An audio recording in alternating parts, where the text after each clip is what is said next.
سنو حضرت سالبہ بن عبد الرحمن میرے کریم محبوب علیہ السلام کے صحابی ہیں، غریب ہیں.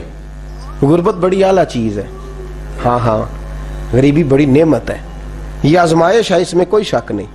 لیکن قیامت والا دن پتہ چلے گا جب غریب چھلانگ لگا کے جنت میں داخل ہو جائیں گے. امیر تو کھڑے ہیں نا. میرے نبی پاک نے حضرت عبد الرحمن ابن عوف کو، حضور صبح صبح اٹھے تو نبی پاک کی آنکھوں میں آنسو تھے.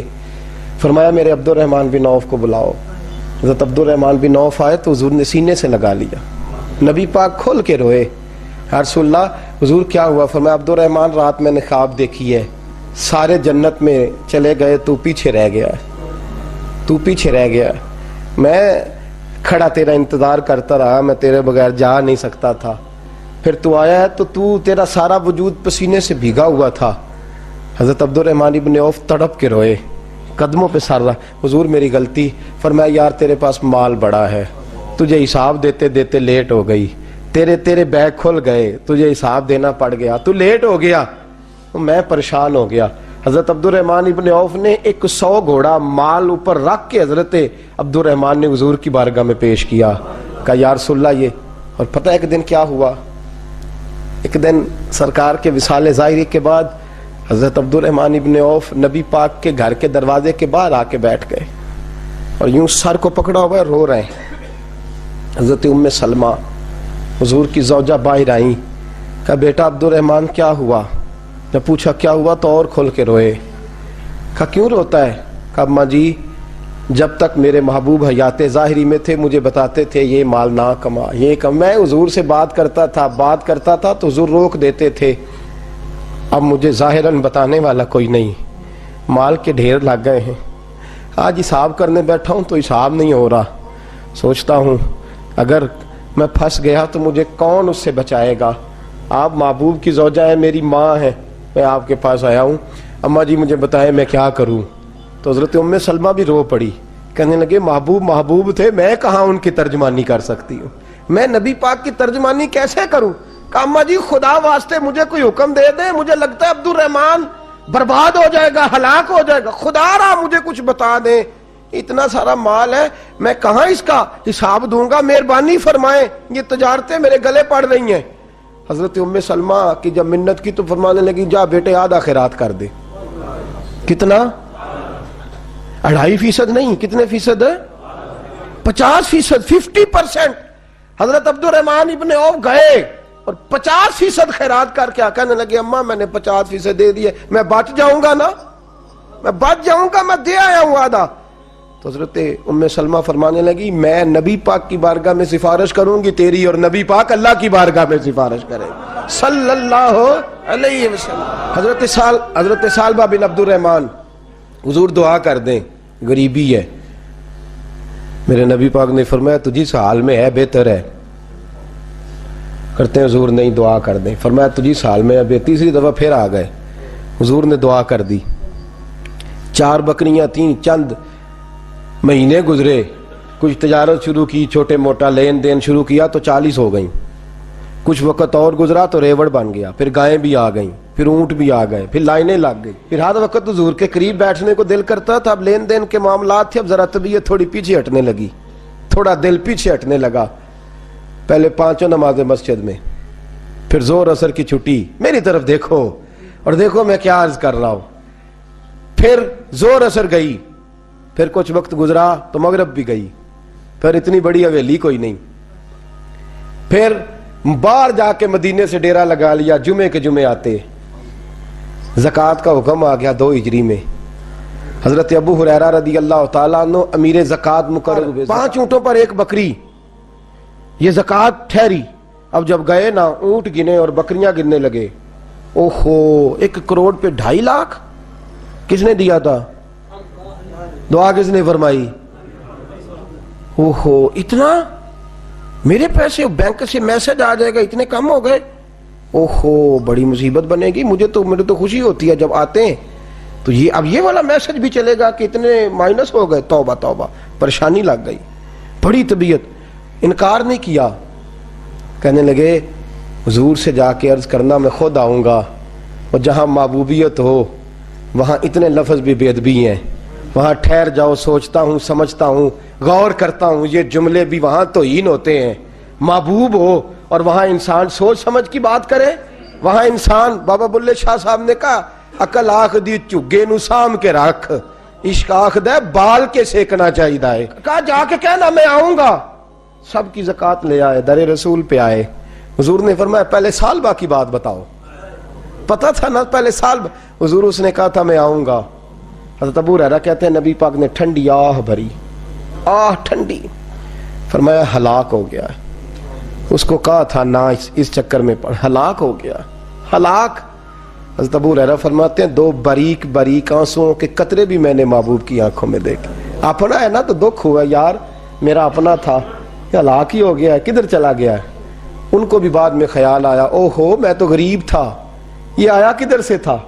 میں تو غلامی رسول میں آتا گیا تو رب میری عزتیں بڑھاتا گیا، یہ میں کس چکر میں پڑ گیا. آئے لائنیں بکریوں کی لائے، حاضر کی. حضور وہ میں نے کہا تھا حضرت ابو ہریرہ سے میں خود آؤں گا. حضور میں خود لایا ہوں. فرمایا محبوب نے مجھے تو نہ بتا، میں تو سمجھتا ہوں، میں نے کہا تھا تو میں آ گیا ہوں. فرمایا چل اٹھا، دوڑ جا، لے جا. حضرت ابو ہریرہ فرماتے ہیں انکار محبوب نے سالبہ کو کیا، لیکن آنسو ابو بکر صدیق کے بھی نکل گئے. فرماتے ہیں درد عثمان غنی کو بھی ہونے لگا، تڑپ مولا علی بھی گئے. فرمایا جا لے جا، نہیں چاہیے تیرے پیسے. فرماتے ہیں سالبہ نے ہاتھ باندھے، کہا محبوبہ غلطی ہو گئی. حضور مجھے، فرمایا تجھے کہا نہ تیرے نہیں چاہیے، نکل جا. حضرت ابو ہریرہ فرماتے ہیں جب نبی پاک نے رخ پھیرا تو صحابہ کی زبانوں پہ بھی جاری ہو گیا یہ تو ہلاک ہو گیا. کہتے ہیں مدینے میں قحط پڑ گیا. محبوب نے فرمایا بلال تو بھی آج لا. ایک خشک چھوارا حضرت بلال کا قبول ہو گیا، لیکن سال با لائنیں لگی یا مال کی. فرمایا جا لے جا، تیرا قبول نہیں ہے. فرماتے ہیں تڑپتے رہے ساری زندگی اور مال کو دیکھ دیکھ کے آہیں بھرتے رہے، لیکن کریم نے اس تجارت کو قبول. حضرت ابو بکر صدیق کے پاس آئے، سرکار کے وصال حضور قبول فرما لیں. فرمایا ساری دنیا کا قبول ہے، جس کا میرے نبی نے قبول نہیں فرمایا میں کیسے قبول کر لوں. حضرت عمر فاروق کے پاس آئے، فرمایا نہ تیرا قبول نہیں. حضرت عثمان کے زمانے میں وصال ہو گیا. عزیز یاد رکھ تجارت وہ والی کر جو تجھے نجات دے، اس چکر میں نہ پڑ جا جو تجھے الجھا دے. قرآن مجید کی آیت آئی اقترب للناس حسابہم وہم فی غفلۃ موردون. لوگوں کا حساب قریب آ گیا ہے اور وہ ابھی بھی غفلت میں پڑے ہیں، ابھی بھی 2 کے 4 اور 4 کے 10 کر رہے ہیں. حساب کا وقت قریب آ گیا. حضرت انس آئے مسجد سے، ایک صحابی مکان بنا رہے تھے، جھونپڑی تعمیر کر رہے تھے. حضرت انس کو پریشان دیکھا، کہنے لگے انس خیر تو ہے، کوئی نئی آیت تو نہیں آئی؟ تو جناب انس کہنے لگے آیت تو آ گئی ہے، رب نے کہہ دیا کہ حساب قریب آ گیا، تیاری کر لو. جھونپڑی بنا رہے ہیں، محل نہیں، جھونپڑی بنا رہے تھے. ابھی دیوار کچی مکمل نہیں ہوئی تھی، ہاتھ جھاڑ دیے صحابی نے. ادھر رخ پھیرا تو حضرت انس کہنے لگے کہاں جا رہے ہو؟ کہنے لگے بھئی میں حساب نہیں دے سکتا، میں مصطفیٰ کے پاس جا رہا ہوں، میں نے نہیں دیوار بنانی، بس بھئی میری اس دوڑ سے بس میں کوئی نہیں حساب دے سکتا، میں کمزور ہوں. میرے رسول کائنات صلی اللہ تعالی علیہ وسلم نے میرے دوستو تجارت کرو لیکن اس کو عبادت سمجھ کے کرو. اگر تمہیں چوک وہاں دکان پہ بیٹھے خدا بھول جاتا ہے اور سودا کرتے وقت رب رسول کی باتیں تمہیں بھول جاتی ہیں تو پھر تو تم وان تم موردون میں ہو، پھر تو تم غافل ہو. اور اگر وہاں بھی تمہیں رب یاد رہتا ہے، میرے رسول کریم صلی اللہ علیہ وسلم نے فرمایا بنی اسرائیل کا تاجر انتقال کر گیا، آج ہماری تجارتوں کا حال. مجھے بتائیں 1 کروڑ کی راس ہے ایک بندے کے پاس، کاروبار ہوتا ہے کہ اس سے کہ نہیں ہو سکتا؟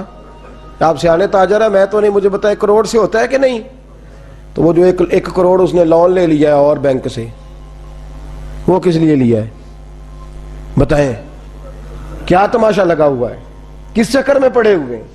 سود کا دھندا عروج پہ ہے، ناجائز مال عروج پہ ہے. ہم لوگوں نے ہر آدمی، میں بینک کے ساتھ کاروبار تروڑ مروڑ کے جی میں وہ فتویٰ دیکھا تھا وہ چیز، بھائی بجا 1 کروڑ روپے کا تیرے پاس راز تھی، تو اس سے کاروبار کر رہا تھا، مانا کیا تھا، ضرورت کیا تھی، حاجت کیا تھی، کون سی بھوک تھی جو تو نے رب رسول کی ریٹ کو چیلنج کر دیا ہے؟ تو سود جیسی لعنت میں گرفتار ہو گیا. میرے نبی کریم صلی اللہ علیہ وسلم نے فرمایا 70 مرتبہ ماں سے زنا کرنے والا برا نہیں، اتنا برا نہیں جتنا 1 لقمہ سود کا لینے والا برا ہے. اتنا سخت حکم قرآن نے بیان، اور قرآن مجید نے کہا اگر سود نہیں چھوڑنا فَأْذَنُوا بِحَرْبٍ مِّنَ اللَّهِ وَرَسُولِهِ، تیاری کر لو، پھر اللہ بھی تم سے جنگ کرے گا، اس کا نبی بھی تم سے جنگ کرے گا، تگڑے ہو جاؤ، تیاری کر لو۔ اور یہاں سب کچھ چل رہا ہے، سب کچھ ہو رہا ہے، اس کے باوجود نماز بھی ہو رہی ہے، حج بھی ہو رہا ہے، سارے کام ہو رہے ہیں، 2 4 5 بھینسیں لا کے اور جناب بچے لا کے قربانیاں بھی ہو رہی ہیں، سارے چکر ساتھ ساتھ چلائے ہوئے ہیں، 6 ماہ دارت۔ میرے رسول کریم صلی اللہ علیہ وسلم نے فرمایا لوگوں یاد رکھو، تجارت وہ والی کرو جس میں اللہ تم سے راضی ہو جائے۔ مال کمانا برا نہیں، جائز پیسہ برا نہیں، جتنا مرضی چاہے کماؤ، لیکن تم تو اللہ کو بھول گئے ہو، تم نے تو حلال حرام کی تمیز ہی نہیں کی، تم نے تو راہ خدا میں خرچ کرنے کی باری آئی ہے تو بخل سے کام لیا ہے، کنجوسی سے کام لیا ہے، تم نے تو اس کو بڑا ہلکا جانا ہے، رب کو دینے کی باری آئی تو تم حساب کرنے لگ گئے۔ حضرت اسماء کہتی ہے میں نے چند دینار گن کے حضور کو دیے، یا رسول اللہ یہ قبول کر لے، 2 3 دفعہ گنے، حضور مسکرائے، فرمانے لگی اسماء اللہ کی راہ میں گن گن کے نہ دیا کر، ورنہ وہ بھی تجھے گن گن کے دے گا۔ حضور کیا کروں؟ فرمایا اس کے رستے میں بے حساب دے، وہ بھی تجھے بے حساب ہی عطا فرمائے گا، تو گننے لگ گئی ہے اللہ کو دے۔ حضور نے فرمایا بنی اسرائیل کا تاجر تھا، قیامت کے دن اللہ نے اسے معاف کر دیا، جنت دے دی، اللہ معاف کر دے گا، تو تاجر کہے گا یا اللہ میں تو دنیا دار تھا، کس برکت سے معافی ہوئی؟ تو رب فرمائے گا تیری تجارت کی برکت سے۔ معافی کس وجہ سے مل گئی؟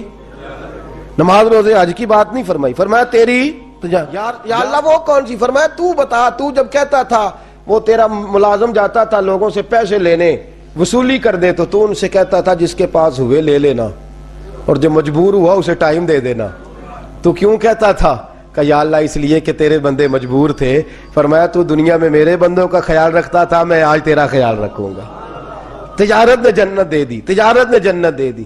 ہم آسانی نہیں کرتے، نرمی نہیں کرتے، بلکہ میں نے دیکھا ہے چودھری صاحب سوٹ لین گئے تھے، انہوں نے آندے نے آ جان کے پیسے تسی لے جاؤ، کاتوں آ جان گے، اگلا لے کے آیا، نال کریڈٹ کارڈ جیب میں ہے، وہ چیک بک ہے، اور کئی اس نے چیزیں رکھی ہوئی، انہوں نے تو لے جا۔ اور غریب عورت بیچاری، اس کی بچی کی شادی ہے، ماڑی ہے نا بی بی، وہ دکان پہ چڑھی اور اس نے کہا وہ والا سوٹ دے، تیرے والا نہیں، یہ اماں تیرے خدا سے ڈر، اللہ سے ڈر، تو کپڑوں میں بندوں کو تولتا ہے، تو جیبوں میں لوگوں کو تولتا ہے، تو لوگوں کو وزن کرتا ہے ان کا، اماں تیرے والا نہیں، تو کوئی چھوٹی گل کر، ڈر اللہ سے، تو لوگوں کا وزن بنائے گا، وزن بنانے والا میرا رب ہے، طاقتیں دینے والا میرا۔ ہم نے مالک دکان کے کرایہ دار ہوتے دیکھے ہیں، اور ہم نے بڑے بڑے تاجر یہاں تجارت کرتے تھے، ان دکانوں پہ ملازمت کرتے دیکھے ہیں، بے پرواہی ویک سجن دی جتھے کسے دی پیش نہ جاوے، انہیں تاجہ والے در در رولے، منگتے یا تخت بٹھاوے۔ اپنی زندگی میں تجارت کر اس رنگ کی کہ تجارت تجھے جنت کے اندر داخل کر دے۔ یہ چند آداب تجارت ہیں۔ آئندہ جمعہ میں بیان کروں گا کہ والدین انتقال کر جائیں تو کون کون سے حقوق اولاد کی ذمہ داری ہوتے ہیں۔ وہ کچھ حقوق میرے اعلیٰ حضرت نے بیان فرمایا۔ میری خواہش ہے کہ آپ سارے جلدی آ جائیں، اور بالخصوص جن کے والدین ظاہری طور پہ اس دنیا سے چلے گئے وہ ذرا زیادہ ہی جلدی آ جائیں۔ کچھ چیزیں ہیں جو ہمیں سیکھ لینی چاہیے، اور وہ ہمیں شروع کر دینی چاہیے جو ہمارے لیے نفع کا باعث ہوں۔ ہمیشہ مدحت خیر الانام میں گزرے، دعا ہے یہ عمر درود و سلام میں گزرے۔ آخر دعوانا